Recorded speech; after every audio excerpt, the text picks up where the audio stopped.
Good morning all my dear student. Gurukul coaching centre के YouTube channel में मैं रवि मिश्रा आप सभी का स्वागत करता हूं। आज हम लोग एक्सरसाइज 9.1 के क्वेश्चन नंबर 15 की एक सीधा राजमार्ग एक मीनार के पाद तक जाता है। मीनार के शिखर पर खड़ा एक आदमी एक कार को 30 डिग्री का अवनमन कोण पर देखता है, जो मीनार के पाद की ओर एक समान चाल से जाता है। 6 सेकंड बाद कार का अवनमन कोण 60 डिग्री हो गया। इस बिंदु से मीनार के पाद तक पहुंचने में कार द्वारा लिया गया समय ज्ञात कीजिए।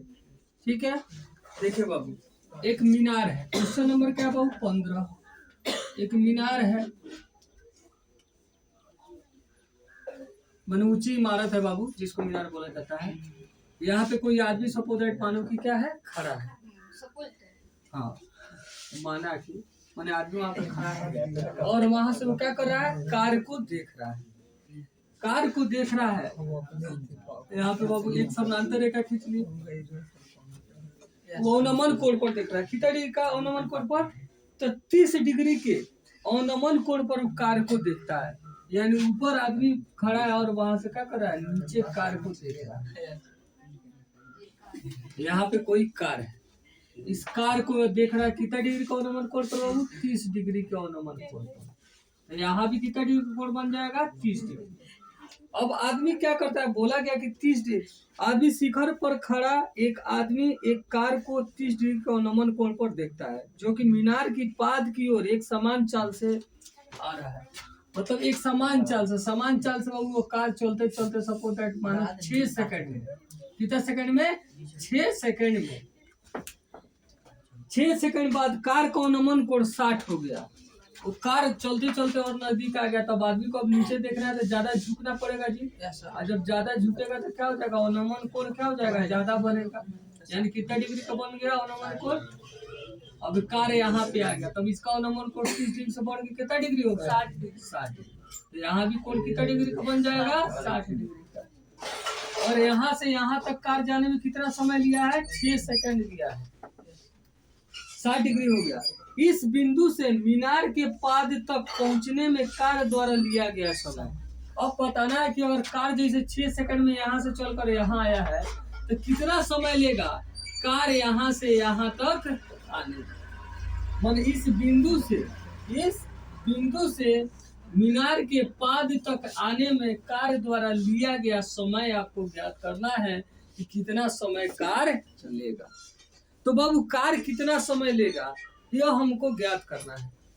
तो और यहाँ पे देखिए हमको कोई मालूम नहीं है, कुछ भी मालूम नहीं है। बस क्या चीज मालूम है, कार का चाल, जो किस समान चाल से चल रहा है जी? 6 सेकंड के समान चाल से कार, सॉरी ये तो समय हो गया। समय मालूम है कि 6 सेकंड में कार इस बिंदु से इस बिंदु तक पहुंचा है। अगर इसका हम लोग दूरी निकाल लें, इस बिंदु से इस बिंदु की दूरी क्या है, और दूरी में क्या करें, हम समय से भाग कर दे, तो हमें कार का क्या हो सकता है, चाल ज्ञात हो सकता है कि कार कितना की चाल से क्या हो रही है, चल रही है।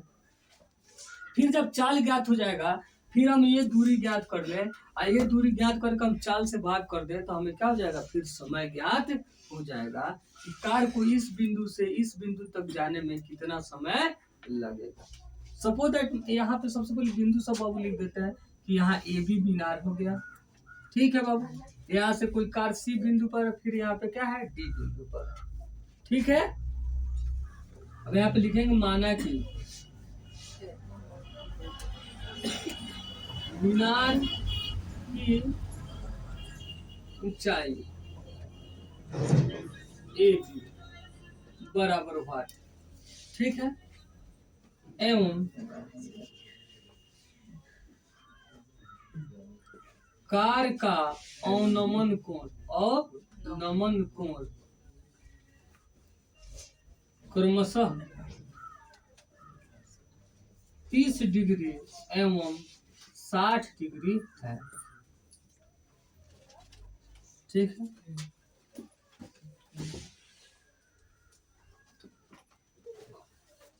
कार को बिंदु सी से डी तक आने में लगा समय 6 सेकंड। कार की चाल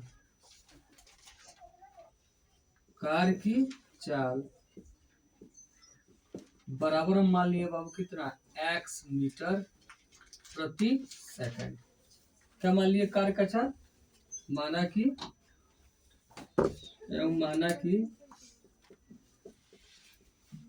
कार की चाल कितना बाबू, कितना है 6 x मीटर पर सेकंड लिखेंगे। इसलिए C से D तक जाने में तय की गई दूरी, दूरी बराबर क्या होता है फॉर्मूला बाबू, चाल गुना समय। चाल कितना है बाबू, चाल है x मीटर पर सेकंड गुने 6 सेकंड। सेकंड से सेकंड कैंसिल आउट हो जाएगा, क्या हो जाएगा 6x मीटर, कितना दूरी हो जाएगा ना, 6x मीटर दूरी हो गया। ये दूरी हमको मालूम चल गया, कितना है 6x मीटर यह दूरी। ठीक, अब यह दूरी मालूम चल गया तो उससे क्या करेंगे हम, पहले यह दूरी ज्ञात कर लेंगे। जब यह दूरी मालूम चल जाएगा तो हमें क्या है, चाल हम माने हुए पहले से कितना है x मीटर पर सेकंड, उससे क्या करेंगे इसमें भाग कर देंगे और उस समय क्या हो जाएगा, कितना समय लगेगा यहाँ से यहाँ आने में वो ज्ञात हो जाए। ठीक है, तो बारी बारी हम दोनों त्रिभुज फिर ले रहे हैं। एक बार त्रिभुज छोटा वाला त्रिभुज ABD में,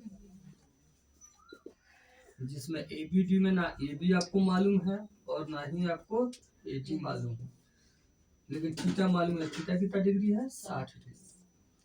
तो यहाँ सामने वाला P है और ये क्या है बाबू, B है, यानी आपको क्या लेना पड़ेगा, tan थीटा। tan थीटा बराबर P बटा B। तो tan और थीटा का मान कितना डिग्री लेना है, 60 डिग्री। P क्या है बाबू, AB है और B क्या है आपको, AD है।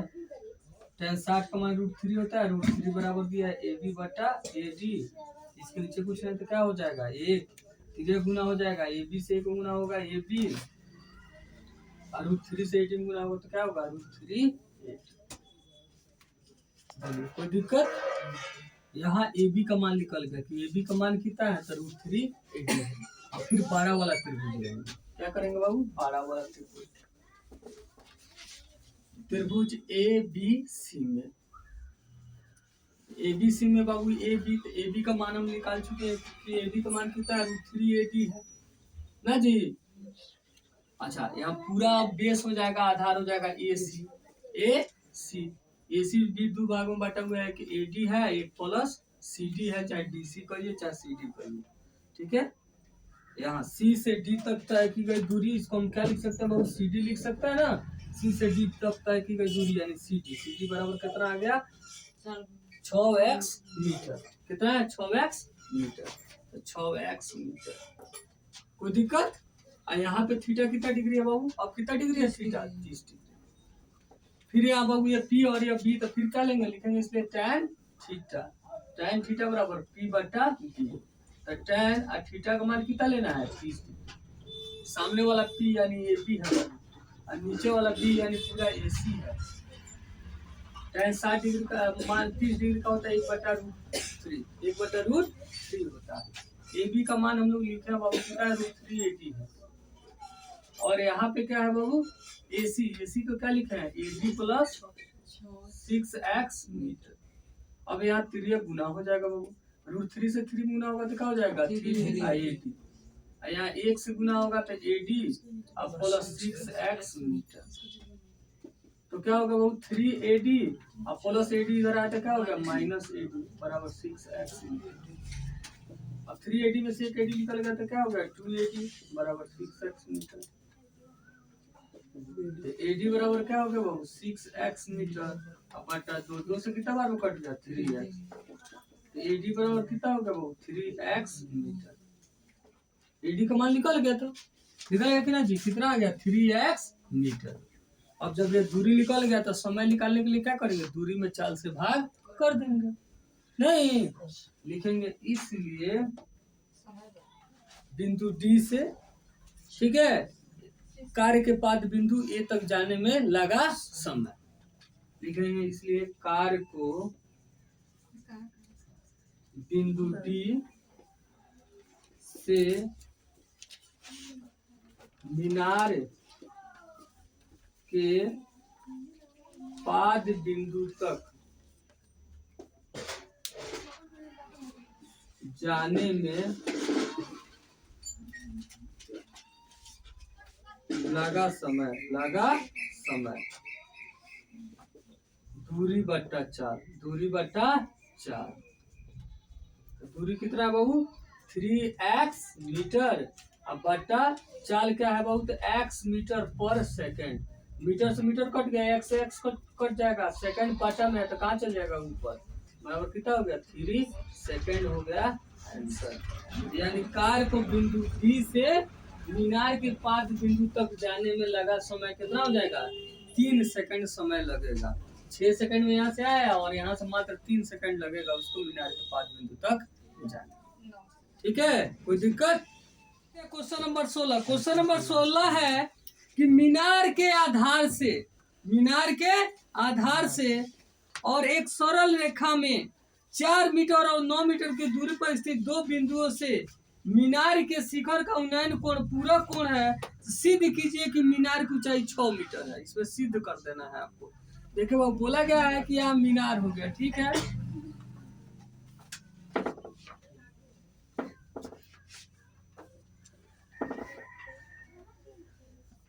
मीनार है बाबू, मान लीजिए ए बी एम मीनार हो गया, ठीक है। इस मीनार जो है बाबू खड़ी है। मीनार से बोला गया है कि 4 मीटर और 9 मीटर की दूरी पर स्थित दो बिंदु है। एक मीनार से 4 मीटर दूरी पर स्थित बिंदु है, एक मीनार से यहाँ पूरा 9 मीटर की दूरी पर स्थित एक बिंदु है। ये टोटल यहाँ से यहाँ तक कितना है बाबू? 9 मीटर। तो यहाँ मान लो सी हो गया, यहाँ पे हो गया डी। मीनार से दो बिंदु स्थित हैं, एक 4 मीटर की दूरी पर और एक 9 मीटर की दूरी पर, ठीक है। और बोला गया दोनों बिंदु का जो कोण है वह पूरक कोण है। पूरक कोण समझते हैं ना?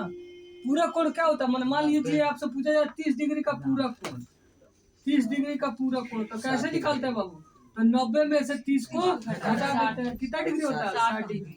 यानी पूरक कोण प्राप्त करने के लिए क्या किया जाता है? 90 में से जिसका भी पूरक पूछेगा उसको 90 में से घटा देते हैं, ठीक है। और समपूरक क्या होता है? 180 में से घटाया जाता है। तो यहाँ पूरक कोण पूछ रहा है, कह रहा है दोनों जो कोण है वह एक दूसरे के पूरक कोण है, पूरक कोण है।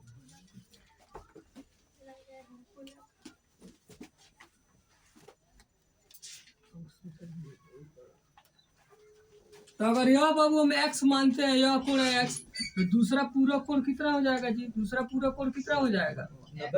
90 माइनस x। अगर एक x होगा तो दूसरा क्या हो जाएगा? 90 माइनस x। जो बोला पूरक कोण है तो x का पूरक कोण क्या होगा? तो 90 माइनस x होगा।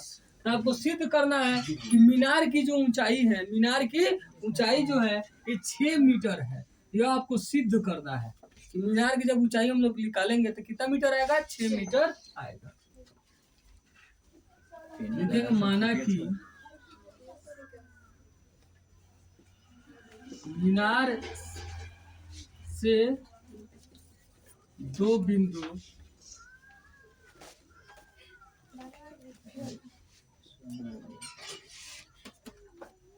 सी एवं डी क्रमशः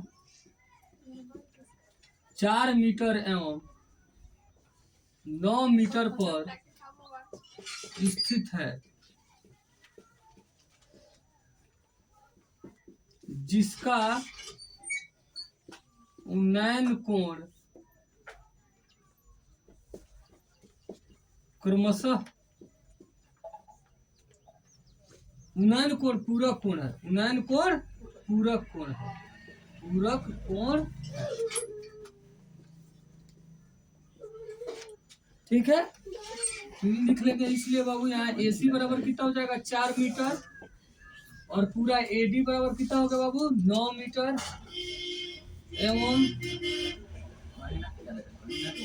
कोण ACB बराबर है x डिग्री और कोण क्या बाबू, ए डी बी, कोण ए डी बी बराबर कितना डिग्री है, 90 minus x degree.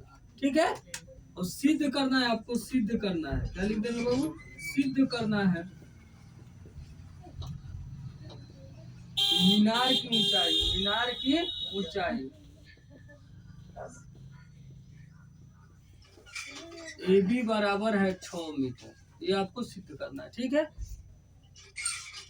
A B बराबर है 6 मीटर। अब यहाँ से जब सिद्ध करना होता है तो हम लोग क्या लेते हैं, परमार। जब सिद्ध करने के बाद आ गया तो हम क्या करेंगे, परमार लिखेंगे। वही बारी बारी जैसे पहले दोनों त्रिभुज लेते थे, एक बार छोटा वाला एक बार बड़ा वाला। कोण के सामने वाला यह पी होगा और यह क्या होता है बाबू, बी।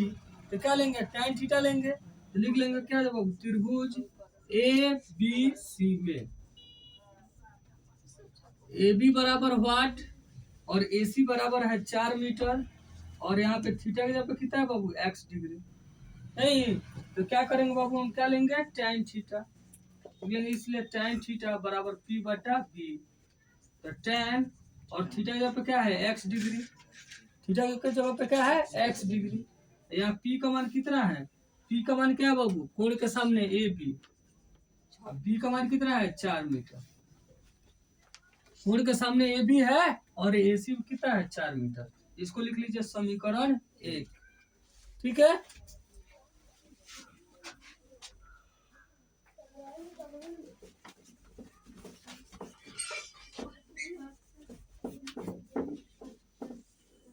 अब बहुत बड़ा वाला त्रिभुज ले लेंगे, त्रिभुज A B D, A B D में ए बी बराबर व्हाट आपको मालूम नहीं है, लेकिन ए डी मालूम है। ए डी कितना दिया है, 9 मीटर। ए डी कितना मीटर है, 9 मीटर। यहाँ ए से डी की दूरी है 9 मीटर, और यहाँ थीटा के जगह पे क्या है बाबू, 90 माइनस एक्स, 90 माइनस एक्स। फिर यह कोण के सामने तो यह पी होगा और यह बी, तो फिर क्या लेंगे, पी बी क्या होगा, tan थीटा लिख लेंगे, इसलिए tan theta, tan theta, tan theta बराबर पी बटा बी। तो tan और थीटा के जगह पे क्या लिखना है बाबू, 90 माइनस एक्स, 90 माइनस एक्स। यहाँ पी के जगह पे क्या है, ए बी, अब बी के जगह पे क्या है बाबू, ए डी। ठीक है, कोई दिक्कत। हम लोग जानते हैं कि tan 90 माइनस थीटा क्या होता है, cot theta. tan 90 minus theta क्या होता है, cot थीटा। तो tan 90 माइनस एक्स क्या हो जाएगा, cot एक्स हो जाएगा बराबर। यहाँ ए बी का मान मालूम नहीं है, लेकिन ए डी का मान मालूम है, 9 मीटर है। हो गया समीकरण 2। यहाँ tan एक्स बराबर आ गया ए बी बटा 4 मीटर, या कोट एक्स बराबर हो गया ए बी बटा 9 मीटर। अब सोचेंगे tan कोट में क्या हम करें कैलकुलेशन की सोल्व हो के हमारा मान निकल जाए। तो लोग जानते हैं कि tan और कोट गुना होके हो जाता है 1। तो क्या करेंगे, दोनों समीकरण को गुना कर देंगे, समीकरण 1 और समीकरण 2। तो लिखेंगे समीकरण 1 गुना समीकरण 2, दोनों समीकरण को गुना कर देंगे। क्योंकि और किसी तरह tan और cot खत्म होने वाला नहीं है सिवाय गुना के, क्योंकि गुणनफल में गुना होकर क्या होता है, 1 हो जाता है, इसलिए गुना कर देंगे। गुना कैसे होता है, तो LHS से LHS में गुना होता है और RHS से RHS में गुना होता है। तो tan x गुना क्या हो जाएगा, cot x। LHS से LHS में हो गया, RHS से RHS में होगा, यानी AB बट्टा 4 मीटर और गुना AB बट्टा 9 मीटर। अब ये तो गुना होके क्या हो गया, गुना हो क्या हो गया, AB गुना हो क्या हो गया, AB का स्क्वायर और 9 चौका 36 मीटर स्क्वायर। इसके नीचे कुछ नहीं तो क्या है, 1 फिर गुना होगा AB से गुना होगा AB का स्क्वायर, इधर 36 से कम 36 मीटर स्क्वायर। बोलिए कोई दिक्कत। अब स्क्वायर इधर जाके क्या होता है, रूट हो जाता है। स्क्वायर इधर क्या होता है, रूट अंडर 36 मीटर स्क्वायर। 36 वर्गमूल का प्लस माइनस 6 मीटर आएगा, क्योंकि वर्गमूल हमेशा प्लस माइनस दोनों मान देता है। तो ए बी बराबर क्या हो गया, 6 मीटर माइनस 6 मीटर, तो माइनस 6 मीटर क्या हो जाएगा, मान्य हो जाएगा। ठीक है,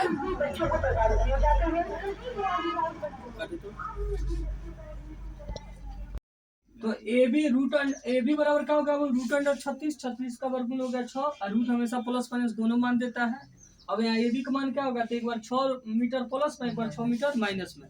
तो कभी भी ऊंचाई माइनस में नहीं होता, तो यह मान्य हो जाएगा, 6 मीटर वाला हमारा मान्य हो जाएगा।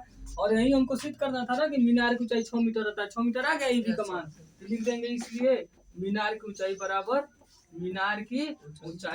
6 मीटर। ऊंचाई ए बी बराबर 6 मीटर। क्या लिख देंगे, प्रूव्ड। सत्यापित हो गया कि मीनार की ऊंचाई कितना मीटर है, 6 मीटर है। और इस तरह होता है कि बाबू 9.1 के भी सारे क्वेश्चन को देख लिए। अगले क्लास में हम लोग आगे के क्वेश्चन को देखेंगे। अगर आप चैनल पे नए हैं तो चैनल को सब्सक्राइब करें, वीडियो को लाइक करें और अपने दोस्तों को शेयर करें। और हमारे अगर पिछले क्लास को नहीं देखे हैं तो प्लेलिस्ट में जाए और वहां से पिछले क्लास को देखें। वीडियो को अंत तक देखने के लिए बहुत बहुत धन्यवाद।